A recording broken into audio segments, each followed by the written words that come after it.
Okay, so this video here is just showing how the Cricket wireless version of the Moto E cannot go into factory mode.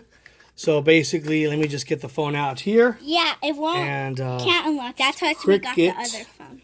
All right, so basically watch this. So the instructions for this are you press the volume down and power until it gets into the fast boot mode. There's fast boot mode. All right, so let's zoom in. Fast boot, and the instructions are to use the volume rocker to go to factory mode. Okay, so there's factory mode. Then of course over here you're supposed to hit the power button. So let's hit the power button, and it's supposed to boot into factory mode. Yeah, but it doesn't. Nope. It's broken. So I think what Motorola did is on this version they did something to change it to prevent people from probably hacking into it. They probably caught on to what's going on.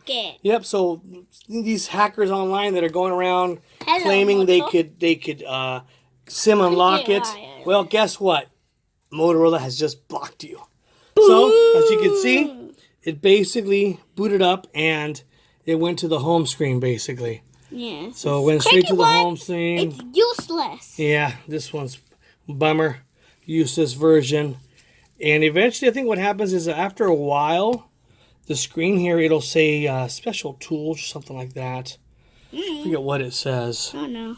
But it'll come into some DM mode or something. It'll pop up here in a second. So don't get the Crickets wireless. Oh, I probably have that USB coming. No. So there it is. This one is for you SIM unlockers out there. No bueno. No puedes hacer esta versión. He's saying it's not good. So don't try to take people's money by claiming you could do it when you can't. All right? So there it is. If you haven't liked this video, be sure to give it a thumbs up. Until next time, peace.